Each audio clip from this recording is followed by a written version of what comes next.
My Daddy's Station. I'm Pooh. Classic radio like you always wished it could be.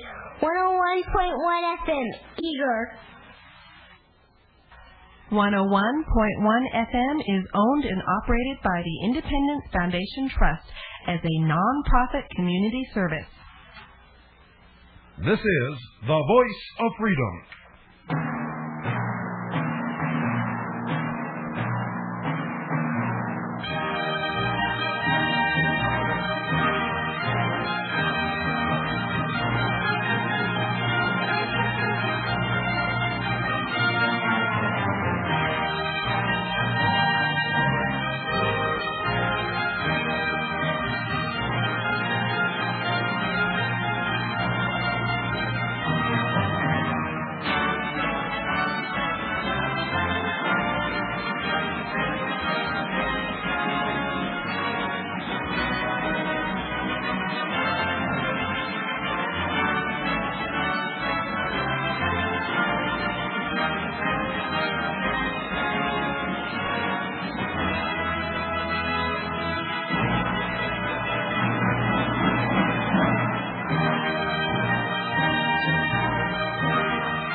You're listening to the Worldwide Freedom Radio Network.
Good evening, ladies and gentlemen. You're listening to the Hour of the Time.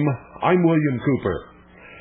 In case some of you have lost track of what's been happening, the live broadcast of the Hour of the Time, Monday through Friday, will occur at 8 Pacific, 11 Eastern. The following day, at 3 Pacific, 6 Eastern, that broadcast will be rerun.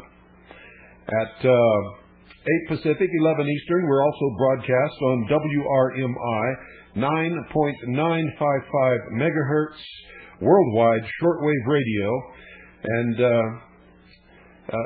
between both times we are carried by over 700 low-power FM stations across the nation and around the world.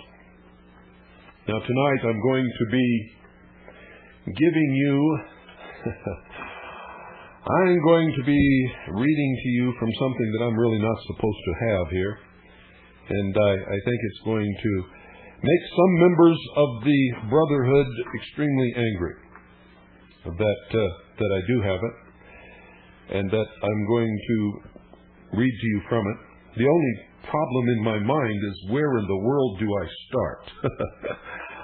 This will, of course, illuminate you and bring you the true meaning of the lost word, the lost light, the secrets hidden behind the veil. Some of you may not have the slightest idea of what I am speaking. Others of you who have been listening to this broadcast for quite some time know that this is the ancient secret doctrine of the mysteries. Now, I find it quite remarkable that the actual doctrine of the ancient pagan religions and the mystery schools is quite different from the propagandized and, again, deceptive teachings that are given to the initiates of the secret fraternities, the Illuminati, today. In fact, it has once again been twisted and turned in order to deviate people from truth, or from ever knowing the truth about what people thought was true, and what may be true, and what may not be true, to something that promotes, again, a political agenda. The political agenda is socialism. It is communism. It is trying to take us back the way that the world should never go. And the end result, of course, would be total control and manipulation of every single human being on the face of this earth, from birth to grave, every single moment of their lives. But you see, even though the ancient pagan religions and the ancient mystery teachings may not be true, there is always the possibility that some of those teachings may be true. And there is also the possibility that most of the modern great religions and churches may be just perversions of that ancient mystery religion. In fact, I can guarantee you that many of them absolutely are, and it can be proven without a doubt for those who wish to study the subject. Religion, from the very beginning of man, has been a method for a few to control many. Now, I'm not telling you that you should or should not believe in any religion. If you know me, folks, you know that I believe in freedom. I believe in freedom of choice. I believe in freedom to worship whatever you want to worship, even if it's a rock on the side of the road. I don't care, as long as you don't hurt the person or property of any other human being. I would hope that along the way you would hear me or someone else who is imparting truth or trying to impart truth, because truth is sometimes elusive at best. And sometimes even when we believe that we have the truth, sometimes we again have been misled. We've all been through that many times. And me probably more than most, because I have been on a quest for the truth for so many years that I don't even remember when I started, ladies and gentlemen. And it is amazing where that quest will take you. Most of you have been busy, embroiled in everyday life, embroiled in entertainment, in satisfying your senses, in falling in love and procreating and making a family and getting a job and making sure that you have enough money to feed that family and house that family. And you've been taught by many different people, starting with your parents, that that's all that life is really all about, and that you really weren't capable of doing much more than that anyway. And somehow you believed it along the way. And so you got stuck in that. And so you may not have been searching as long or as hard as I have. You may not have been down some of the alleys and dead-end streets and almost fallen off of some of the cliffs that I have almost fallen off of, and on occasion actually fallen off of, only to always come back to the straight and narrow path. And so it would behoove you to listen with an open mind and try to learn something from this. For I'm not trying to tell you that what you're going to hear is right. On the contrary, I'm going to try to tell you that this is what it is, and many people believe it, or a perversion of it. And it is what guides them in their agendas. It is their religion. Whether or not they will admit it publicly, it is their religion. And that can also be documented in their own words. So, I think I'm going to start in the middle of this. I'm not going to tell you what it is. And that's a deviation from normally what I do. But as I said, folks, I'm not supposed to have this. And this is not something that is let out of the clutches of the Brotherhood too often or willingly. And so I must be very careful with how I handle this and how I impart it and how much about its true nature and its source and origin as I can possibly be. And so I will. So I'm not going to ask you to trust me that this is true. You know my admonition. Listen to everyone, read everything, believe absolutely nothing or anyone unless you can prove it in your own research. That is an absolute necessity in this age of deception. And look, folks, it is, without any doubt, the greatest age of deception that has ever existed on the face of this earth.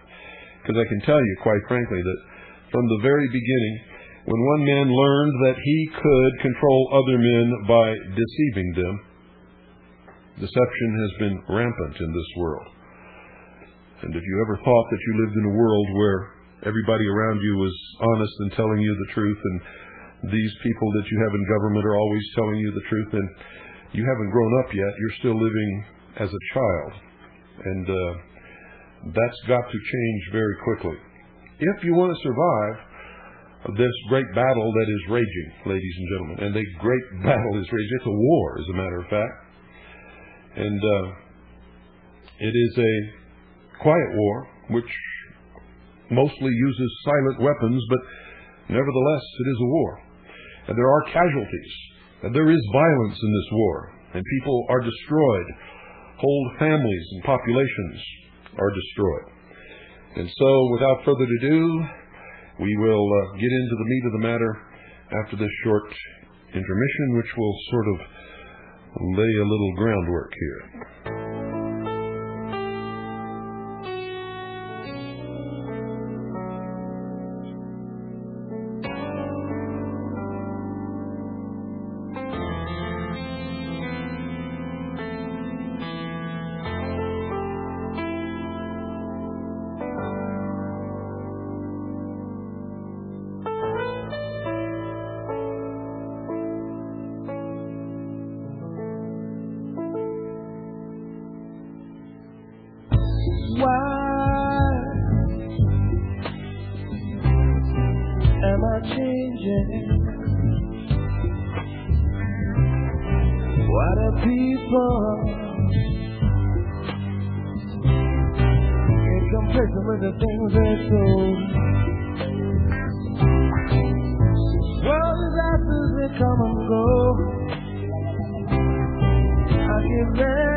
Confusing, but I don't know why.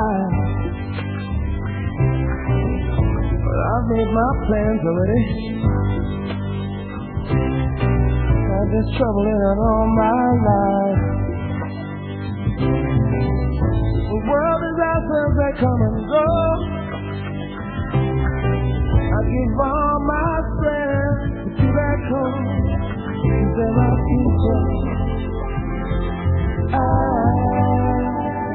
and why there are people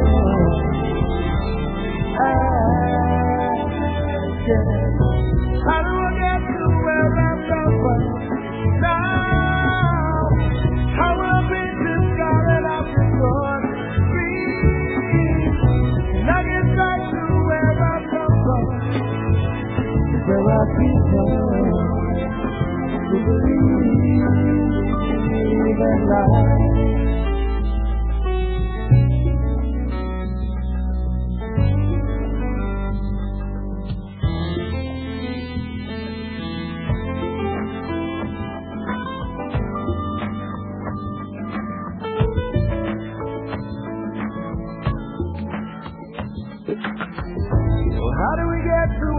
come from. Peace and love ain't enough these days. Evolution says time is running out. Been here too long. There are people I know.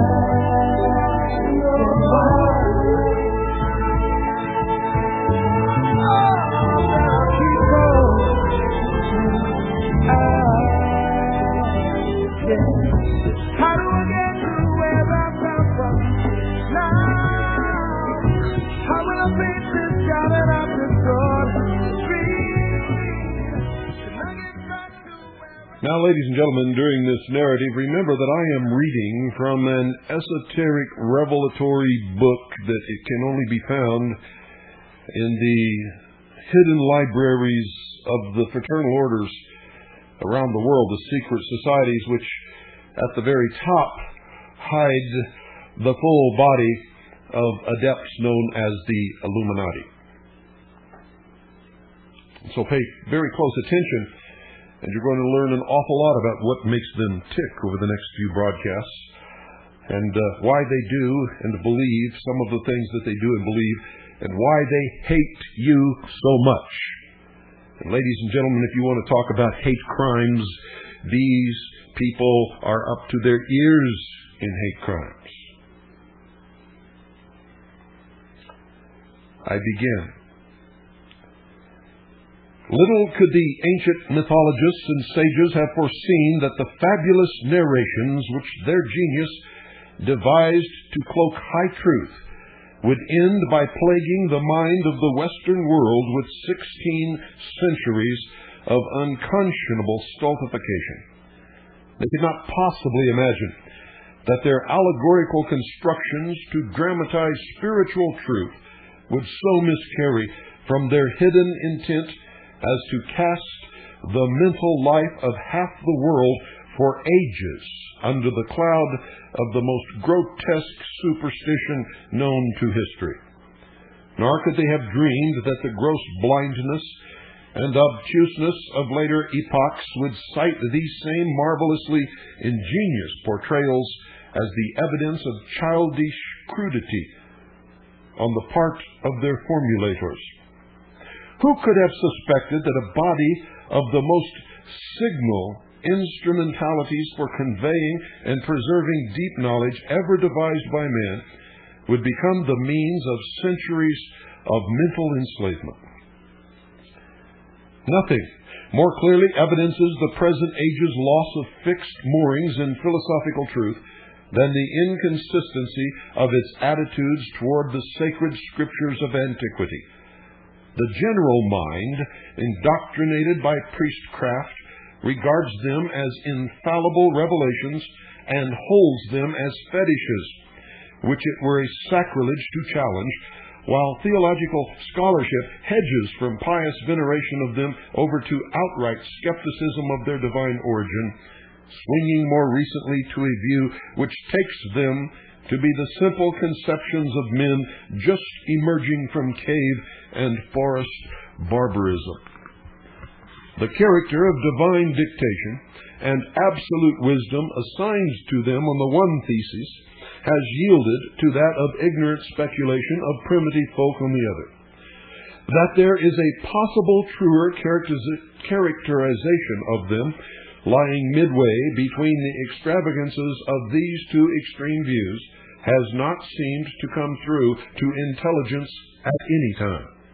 It has not occurred to students of religion that ancient scripts are the work neither of supreme deity on the one side, nor of groping infantile humanity on the other, but that their production must be sought in a region intermediate between the two. They came neither from supernal deity nor from common humanity, but from humanity divinized. They were the output of normal humans, graduated to divine or near divine status.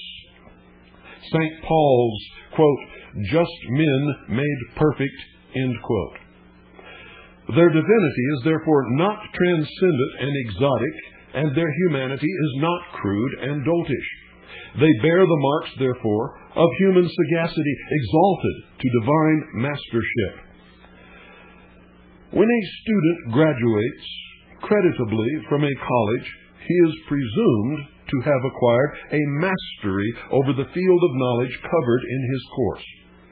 Human life is a school, and why should not its graduates be presumed to have gained mastery over the range of knowledge which it covers, and to be able to write authoritatively upon it? Humans must at some time attain the goal, the prize of the high calling of God in Christly illumination, the crown of glorious intelligence. Life's school issues no diploma of graduation without attainment, for the graduation is the attainment. We have here the ground for the only sane acceptance of the ancient scriptures as books of accredited wisdom. We are neither asked to believe them inscribed by the finger of omnipotent deity, nor forced to attribute them to the undeveloped brains of primitives. They can be seen as the products of the sage wisdom garnered by generations of men who had finally risen to clear understanding. They are the literary heritage bequeathed by men grown to the stature of divinity. Their veneration by the world for long centuries, even carried to the extreme of outrageous psychophancy, attests an indestructible tradition of their origination from sources accredited as divine and infallible. Their successful hold on the popular mind for many ages bespeaks also the unshakable foundations of their wisdom. They have withstood consistently the test of generations of human experience. Their wisdom holds against life. It reigns true, and it is all the more precious to us because of its authorship by men of our own evolution, since thereby it does not miss immediate pertinence to our life. Both the conventional views of Bible authorship have militated against the possible high service of the Scriptures to mankind. The theory of their divine dictation to holy men of old has led to the abject surrender of the rational mind before their impregnable fortress of direct assertion, its hypnotization by a fetish, and the crippling of its native energies. The theory of their production by early crudity tends to the disparagement of the value and validity of their message. The other view here advanced preserves their venerated authority, while it brings their authorship from alleged cosmic divinity back to men of earth. It saves us from the fatuous claim that God took time out to dictate a volume of absolute verity for the inhabitants of a minor planet amongst millions of trillions of such worlds, relieving us of the necessity of asserting that supreme deity went into the book publishing business on this globe and took advantage of his commanding position to write the planet's bestseller. It preserves mental integrity by enabling us to assign scriptural authorship to human agency, where it alone is acceptable. It is understandable that evolved men with vision opened to knowledge of the laws of life would indite sage tomes for the enlightenment of those less advanced. In any case, the Bibles are here. They must be accounted for. The phenomenon of their existence among the nations, their hoary age, their escape from destruction through the centuries, the ineradicable tradition of their divine origin and authority, their almost universal veneration, must all find some factual ground of explanation. The theory offered in refutation of the two conventional ones seems the only one that provides such a rational and acceptable basis. And since the belief in their sacredness generally persists, it cannot be regarded as less than momentous that the world should know of a surety that, while these revered relics are not the voice of the personified cosmos, neither are they the mere speculative romancing of cavemen or scholastics. They are the sure word of perfected wisdom. There was a time, then, in early human history, when enlightened men possessed true knowledge, the passport to wisdom. Clear and concise answers to the profoundest problems of philosophy were known. Insofar as the human intellectual faculty is capable of it, an understanding of the mystery and riddle of life itself and the laws of its evolutionary unfolding was achieved by men who, as Hermes says, had been, quote, reborn in mind, end quote. Philosophy was no more, quote, speculative enterprise, end quote, or tilting at logical windmills. It was a statement of the fundamental archai, or basic principles of the science of being. It formed the groundwork for the elevation of theology to its true place as the king of sciences, or the kingly science. Together, philosophy and theology held the throne in the mental life of mankind, and justly so, for a reason which modern thought would do well to consider.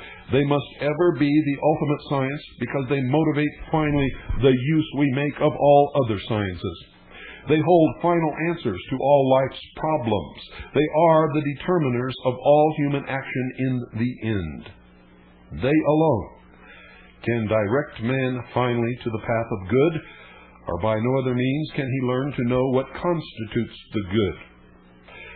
The sore need of the world today is the restoration of philosophy to supply the proper motivation and end of action. Though zealously guarded from the unworthy by its accredited custodians, knowledge was extant in the ancient day. Modern zeal for publicity finds it hard to understand why it was so sedulously kept esoteric. Briefly, for the full reason is a lengthy matter, a thing so precious, the distillation of ages of experience and the deposit of many lives of painful earning could not be given out loosely to the undisciplined rabble to be violated and despoiled. Yet it was withheld from no worthy aspirant. No bars of bigotry or persecution interdicted its free culture. The societies in which it was secretly pursued were honored by kings and the populace alike. That halcyon age passed. That priceless legacy of knowledge was threatened with extinction. Its pursuit was forbidden. Its devotees assailed and exterminated. And for more than 15 centuries, the Occidental world has muddled through its age-to-age existence in nearly total ignorance of the fact that antiquity held in its philosophy and theology an adequate answer to the great interrogatory, the Sphinx riddle of human life. And as an aside here, folks, I have discussed the riddle of the Sphinx on past broadcasts, and I have told you the truth about what the Sphinx represents. And those of you who are quick and understood the symbology will make that connection again here. I continue. The gift and then the loss of primal wisdom are the two most momentous events in human history. This age will be spectator to the third most significant event, the renaissance of ancient culture. The plans of demigods and divine men, interrupted for 15 centuries of the Dark Ages, will move forward again toward destined goals, the completion of the great work. This age faces the denouement of a drama the like of which has not been unrolled in world history before and will hardly be repeated in aeons. Tragedy and comedy being copiously admixed in mortal existence, the astounding spectacle to which the world will shortly awake will exhibit untold calamity and the ludicrous conjoined in incredible fashion.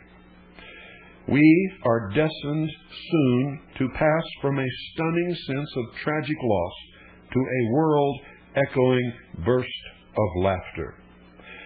The sting of our realization of our millennial loss will melt away under the dawning recognition of our previous unbelievable stupidity. We are in a little time to be made acutely aware of a situation that will become the butt of hollow mirth for ages to come. Other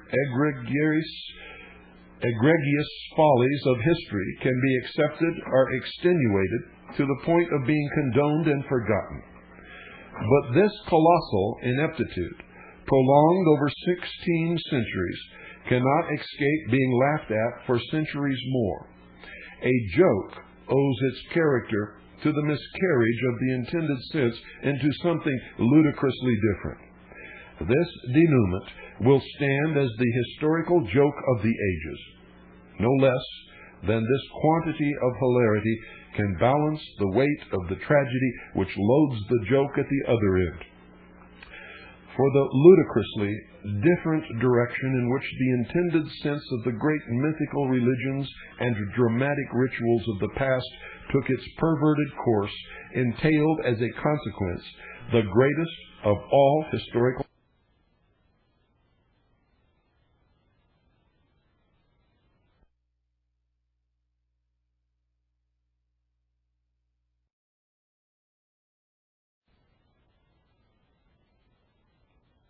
out of the miscarriage of the concealed meaning of the ancient spiritual myth. The transaction carried the form of a joke, but it also carried the substance of the most appalling terrorism in history. And this most calamitous of all blunders was the mistaking of religious myth, drama, and allegory for veridical history.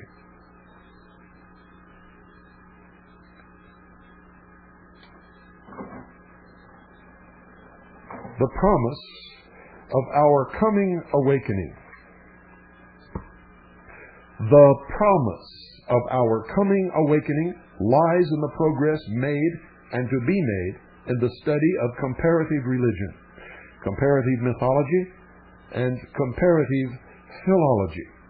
What they will ere long make clear to us beyond further dispute is the most unthinkable fact that for 16 centuries the best intelligence of the West took the ancient sages' books of wisdom, which were in all cases the spiritual dramatizations of the experience of the human soul on earth, for objective historical narratives.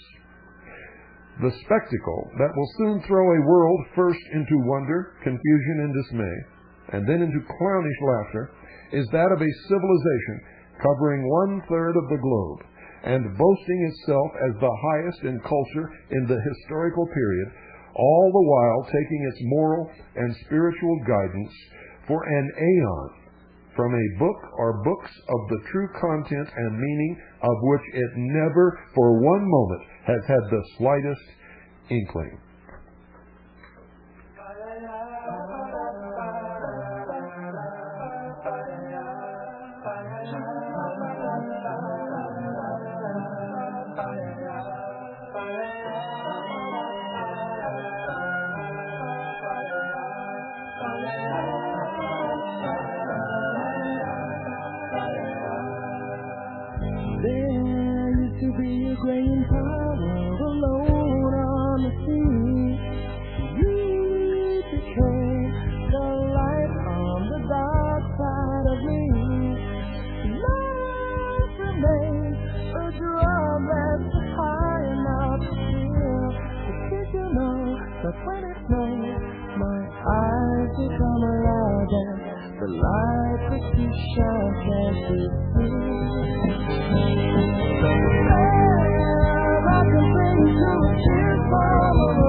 what a man can tell me, so much you can say.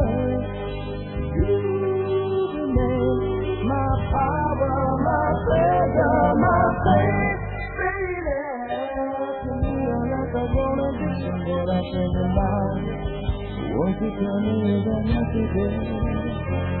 Did you know that when it snows, my eyes become alive and the light is too shy, can't you see? I can bring you to a tear from a rose on the grave. Ooh, the more I get of you, the stranger it seems in the air. Now that your roses in bloom, I like it to bloom on the grave.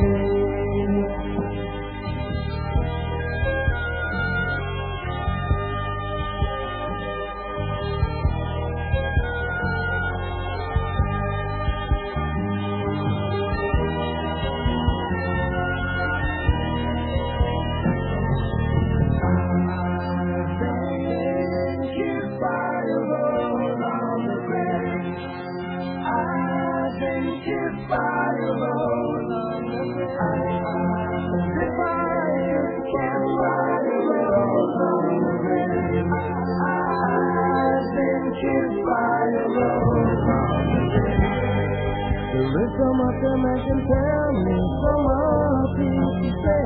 You remain my power, my pleasure, my pain. You are like a grown addiction that I can't deny. Now won't you tell me that not today? Did you know that when it snows, my eyes become alive and the light that you shine can't be seen. You're listening to the Hour of the Time. I'm William Cooper, and I'm reading to you from a jealously guarded, esoteric tome that comes right out of the heart of the mysteries. This is, ladies and gentlemen, what you're hearing and what you will hear over the next several broadcasts, the heart and soul of the truth of the mystery religions that gave birth to socialism, communism, humanism, and is at war, totally and completely at war with all the other religions of the earth. Their goal is to completely destroy all existing nation-states, all existing churches and religions, and to shackle the mob in a system of world totalitarian socialist government. And so you had better listen to this. The superior knowledge vouchsafed from early graduates in life's school to disciplined pupils in the mysteries of old was transmitted from generation to generation by oral teaching and preserved only in memory. But later, lest it be lost or corrupted, it was consigned to writing. Hence came the sacred books of Scriptures, holy writ of antiquity. So highly were they held in the esteem of early men that when in later days their true origin and character had been forgotten, they were exalted to the position of veritable fetishes and assigned a quite preternatural source and rating. Regarded as books of superhuman intelligence, men have in face of them practically set in abeyance their human reason and bowed to them as the oracles of absolute truth. This was natural and to a degree inevitable, but it spelled catastrophe to the general mental life of man by fixing upon him the basest hypnotization in all the annals of record, when a literal and historical instead of a purely spiritual and typical interpretation of the books was broadcast to general acceptance. The evidence is mountain high that the taking of ancient ritual dramas and scriptural myths for objective history and the figures in them for human persons has been the fountain source of the most abject corruption of man's mental forces since the race began. In mechanical exploit, this is an age of marvel. and credit for this type of achievement should not be withheld. In study of life and its objective powers, it has labored with wondrous accomplishment. In psychological delving into deeper phases of consciousness, it has begun a pursuit long neglected.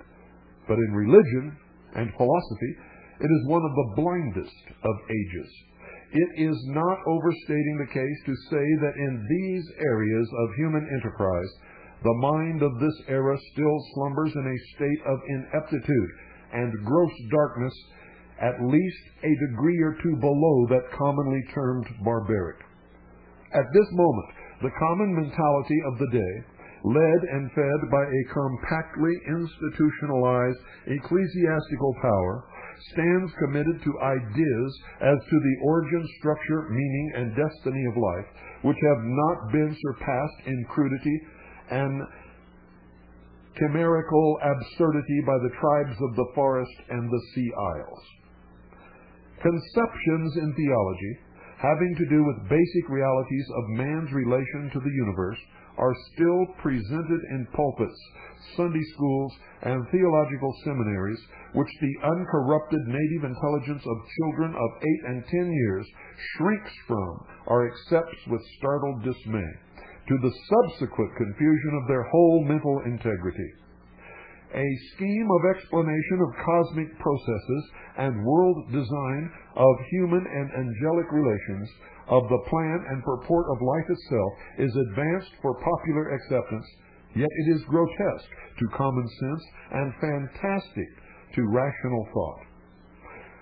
Philosophy and religion are still propagated on the basis of a theology that is received without understanding by the common people, entirely repudiated by the intelligentsia, and brazenly dissembled by the very priesthood that lips its cantos and its oracles from Sunday to Sunday. In sum, it can be said without the remotest possibility of successful dispute that the general grasp of the mind of this age on philosophical verity and the truth of life, as proffered by orthodox religionism, is still steeped in the crassest forms of dark superstition, and this has been due to the miscarriage of ancient symbolism. History would seem to present a pattern of retrogressive current if it can be shown that this late epoch grovels in a mire of semi-barbaric philosophical grossness from which a former period was free. Degeneracy must have set in at some distant time and swept onward to this day, and such a phenomenon must have had its due cause. A great work of a learned author some years ago pointed to the approaching, quote, decline of the West, end quote. What has not been seen, however, is that the West has long been in decline, is at a low stage of decay, and has not risen out of the murks of the Dark Ages. This has come in the wake of causes long operative in the world situation, which have been overlooked or failed of discovery through an egregious obscuration of the vision of scholars since the early centuries. And if this failure of insight is not to be attributed to stupidity that is in itself beyond understanding, then it becomes necessary for the historian of these things to posit for it another cause, one that casts the dark shadow of sinister motive over the whole course of that historical enterprise in which sinister motive is of all places most unpardonable. Corruption in politics or in economic or social life can be understood in relation to the imperfection of human nature, and in a measure pardoned. But designed corruption in religion is shattering to the very foundations of human aspiration. It shocks and paralyzes fundamental urges to sincerity. It weights the human spirit with the hopelessness of its effort to conquer imperfection. Dishonesty and insincerity in worldly dealings may entail disaster of greater or minor degree. In religion, they are never less than fatal. There is one domain in which untruth is unsupportable, that field of the human soul's endeavor of which truth is the very substance and being: religion. whether stupidity or sinister design prove to have been the cause of the loss of true original meaning, must be left to the historical sequel to disclose. And whether the cause of the perpetuation of rank superstition in the present day of alleged enlightenment is to be laid at the door of ignorance or knavery, or a combination of both, must likewise be determined as time moves on. It is certain that both the primal and the present causes of nescience are kindred, if not identical. It is the purpose of the present volume to set forth to the modern mind the extent of the wreckage which splendid ancient wisdom suffered at the hands of later incompetence. And it is designed to accomplish this by setting up the sharp contrast between the present disfigurement and the past glory of the structure. This purpose entails the task of revealing for the first time the hidden meaning of the body of archaic scriptures by means of a clear and lucid interpretation of their myths and allegories, fables and dramas, astrological pictographs, and numerological outlines. It will be at once seen to be a labor of no mean proportions to convert the entire mass of antique mythology and legend, biblical glyph and cryptogram, from presumed childish nonsense into an organic corpus of transcendent scientific significance.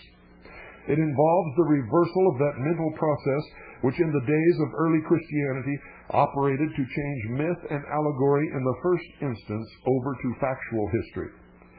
As 3rd century ignorance converted mythical typology to objective history, the task is now to convert alleged objective history back to mythology, and then to interpret it as enlightened theology.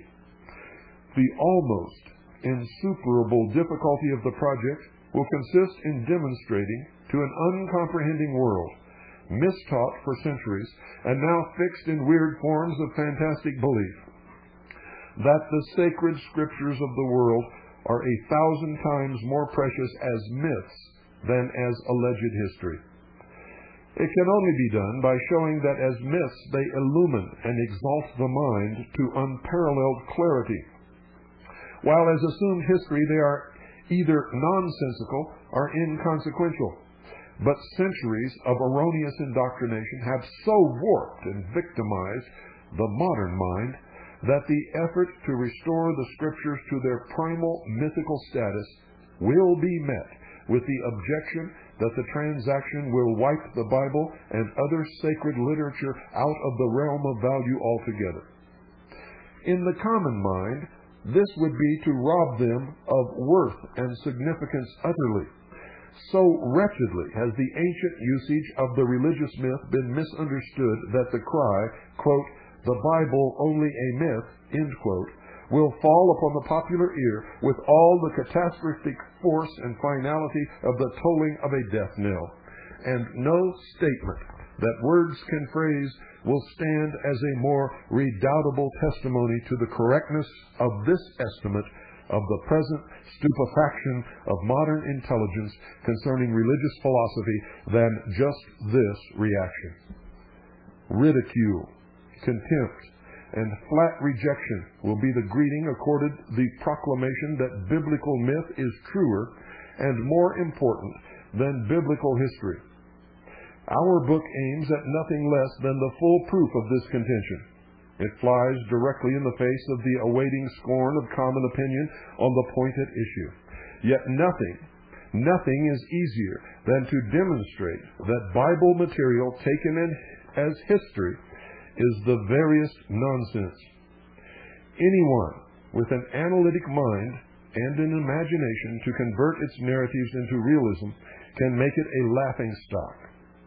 The Voltaires, Paines, Ingersolls, and the freethinkers have done this successfully enough. But having disproved it as history, they have not redeemed it as spiritual mythology. The world awaits this work of interpretation, and only when it is supplied will the full force of the tragic humor of mistaking drama for history be grasped. The loss or corruption of the philosophical interpretation of ancient scriptures precipitated the West into the Dark Ages, and a main factor in this disaster was a general obscuration of intelligence concerning the myth. Catastrophe was made the more readily possible because the rationale of the use of the myth in ancient hands passed from knowledge. When the recondite suggestiveness of the myth was lost, the inner essence of esoteric wisdom was dissipated away. Philosophy died out, and, bereft of its inner soul, the myth came to stand as the mere ghost of itself. With its hidden significance gone, it read nonsense and caricature, and so it has stood till this day. The word connotes in the popular mind of the present something about equivalent to fairy tale, a fiction little removed from a hoax. It is something that is sheer fanciful invention. To declare a narrative formerly believed to be true only a myth is to toss it out on the rubbish heap as a thing no longer of value. And this attitude of mind toward the myth is itself the sign and seal of the decadence of this age, and truly the mark of the beast. For ancient sagacity could hardly have assumed that any succeeding age would prove so obtuse as to take the outward form of its spiritual allegories for factual occurrence, or suppose that their formulators believed them to be true objectively. To be sure, they are fanciful creations and entirely fictitious. They are fables of events which as events never happened. The aim was never at any time to deceive anybody. It was never imagined that anybody would ever believe them. Nevertheless, the myth was designed to tell truth of the last importance. Its instrument was fancy, but its purpose was not falsehood, but sublime truth. Outwardly, it was not true, but at the same time, it portrayed full truth. It was not true for its characters, but was true for all mankind. It was only a myth, but it was a myth of something. It used a false story to relate a true one, and thus maintained the secret doctrine within the brotherhood, while those who read it, who were not initiates, never saw the truth of the myth. While it never happened, it is the type of all things that have happened and will happen. It is not objective history, but it embalms the import and substance, the heart's core of all human history. Such authors as Spengler and Lord Raglan have begun to see that the ancients regarded it of far less importance to catalog the occurrences of objective history than to dramatize its inner spirit. The outward actions of humans are in the main trivial, because they constitute in the end only a partial and ephemeral account of the whole verity. Ancient literature aimed at something infinitely higher and more universal. It strove to depict in the myths and dramas the eternal norms of life experience, which would stand as truth for all men at any time in evolution. The myths were cryptographs of the great design and pattern of human history, lining in the large the truth that is only in fragmentary fashion brought to living enactment in any given set of historical circumstances. The myth is always truer than history. Only in aeons will history have caught up with the myth, when it will have unfolded the entire design of the original mythograph. Hegel indeed essayed to read the features of a grand cosmic design in the straggling line of actual events, but the myth already foreshadows the ultimate meaning of history. Now, such being the portentous function of the myth in the early stages of the life of humanity, it becomes in some degree apparent what blindness must have fallen upon the mental eye of practically a whole world to have blotted out in little more than a single century the knowledge of a thing of such vast utility. No matter how conclusively the data may prove the fact, it will probably remain forever incomprehensible to unstudied folk that whole bodies of ancient mythology and spiritual typology suddenly became metamorphosed into alleged history. It is incredible enough in all conscience. It has been the supreme tragedy of history, and because it ensued through sheer gaucherie and clumsy, loutish dumbness, it will, as predicted, rise on our horizon as the supreme folly of the ages. When it is realized that an early gift of divine wisdom planned to aid the race fight through the exigencies of its historical evolution, totally miscarried into tragic nonsense through the simple mistake of taking spiritual allegory for literal history, a humiliated world will find difficulty in ridding its memory of this preposterous blunder. And that's as far as we can go tonight, folks, because we're just about out of time.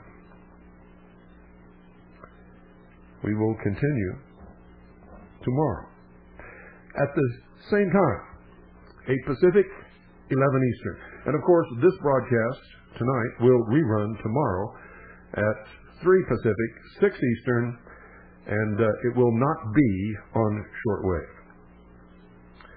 Good night, ladies and gentlemen. I hope that you learned a little bit tonight, and that you will continue to learn from this in future broadcasts, and that you are taking in the spirit that it is intended to educate you as to what the secret doctrine really is. You see, Blavatsky is one of the propagandists, one of the deceivers, one of the manipulators. She didn't even come close. But you have to understand what Blavatsky wrote in order to understand secular humanism. Good night, and God bless each and every single one of you.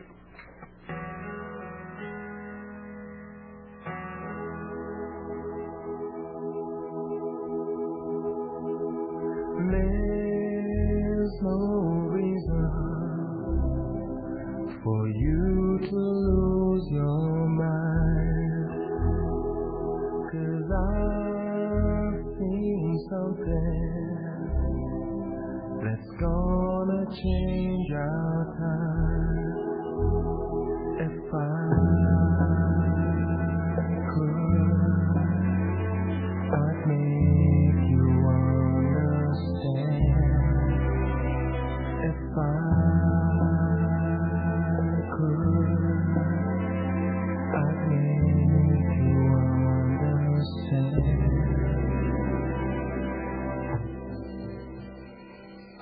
There's no hurry, it's gonna come for sure. I know that someday we're gonna end our war. If I could, I'd make you understand. If I could, I'd make you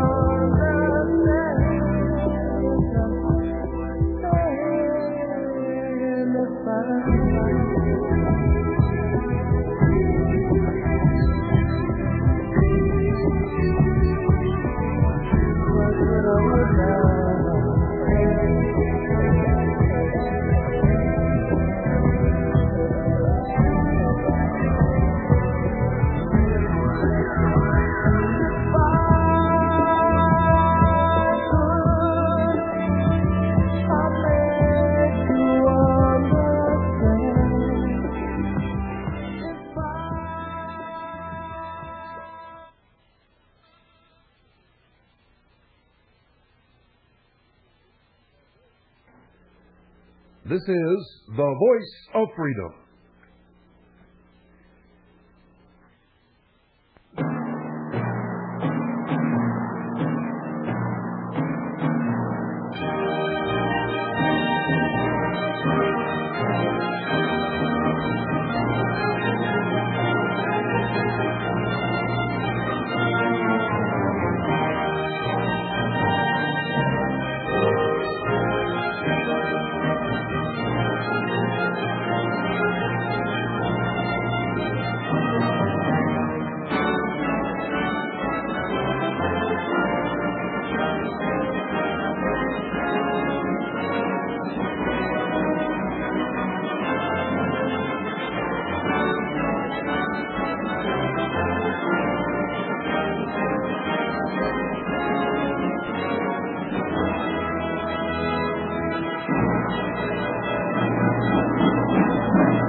You're listening to the Worldwide Freedom Radio Network.